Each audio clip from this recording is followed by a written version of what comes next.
Saudara-saudaraku yang terkasih, selamat berjumpa di Renungan Harian di channel Katolik kita.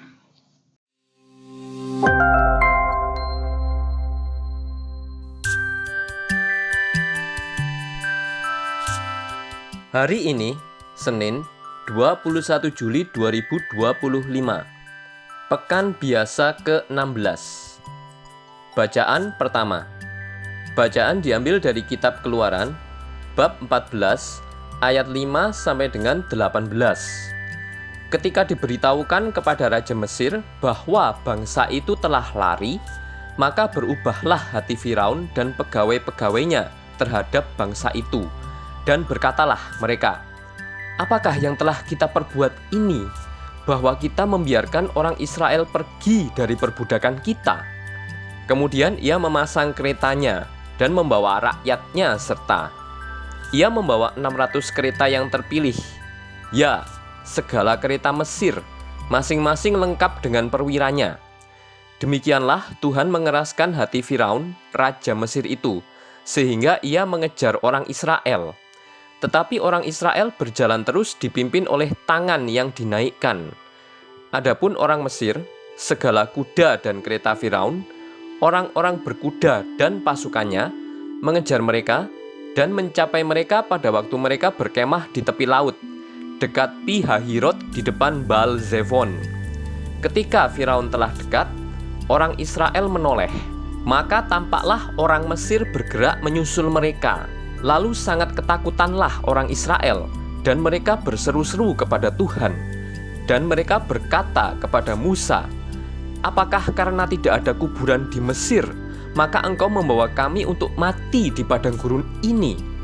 Apakah yang kau perbuat ini terhadap kami dengan membawa kami keluar dari Mesir?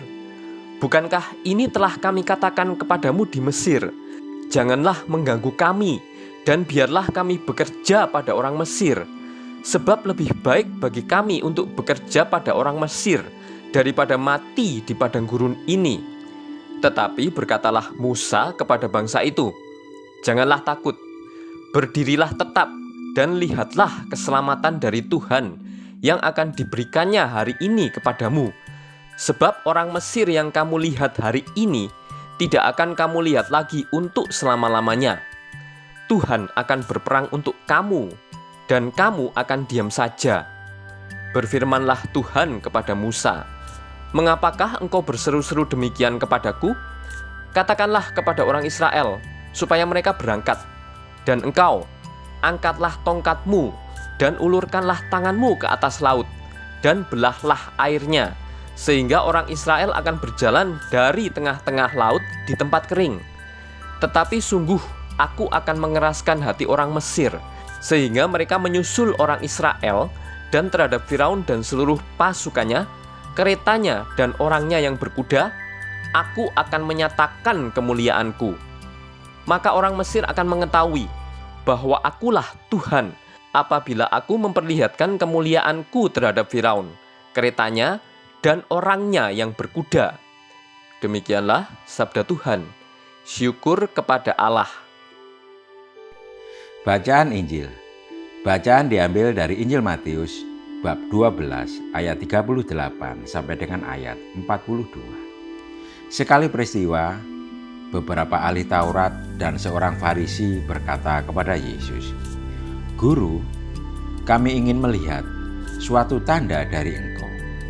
Jawabnya kepada mereka, "Generasi yang jahat dan tidak setia ini menuntut suatu tanda, tetapi kepada mereka tidak akan diberikan tanda selain tanda Nabi Yunus. Sebab seperti Yunus tinggal di dalam perut ikan 3 hari 3 malam, demikian juga Anak Manusia akan tinggal di dalam rahim bumi 3 hari 3 malam.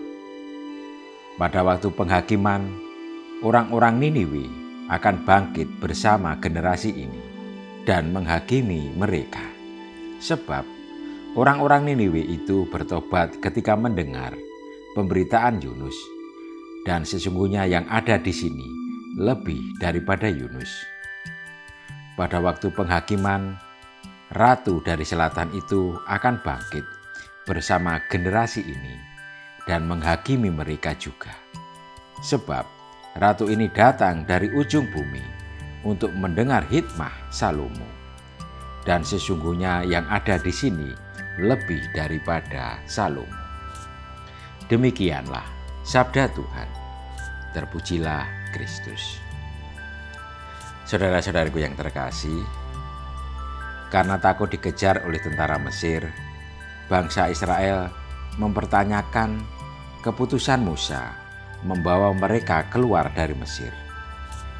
Namun Allah justru menggunakan situasi itu untuk menunjukkan kekuasaannya melalui Musa. Pada masa yang berbeda, ketika menanggapi permintaan ahli Taurat dan orang Farisi akan tanda, Yesus menegur kedegilan hati mereka. Padahal Yesus hadir di antara mereka lebih daripada Yunus maupun Salomo.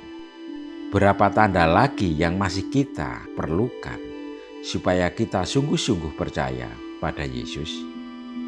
Iman kita akan tercermin dalam reaksi kita ketika mengalami situasi yang sulit atau berada dalam keraguan-raguan. Jika kita sungguh-sungguh beriman, reaksi kita adalah sungguh-sungguh mempercayakan hidup kita kepada Tuhan dan berani berubah setelah menerima dan mengalami peristiwa rahmat. Adalah mengherankan bahwa pengalaman diselamatkan dari penindasan dan disembuhkan dari sakit tidak serta-merta membuat kita lebih percaya kepada kuasa Tuhan. Hendaklah kita percaya dan bertobat, sebab hati Tuhan lebih besar dan baik daripada apapun yang ada dan yang akan datang pada hari penghakiman. Marilah kita berdoa. Ya Tuhan, kami bersyukur atas kasih-Mu kepada kami. Ampunilah kami yang lemah dan rapuh ini. Amin. Saudara-saudaraku yang terkasih, terima kasih atas kebersamaannya di dalam renungan harian ini. Kita akan berjumpa kembali di renungan harian berikutnya. Berkah dalam.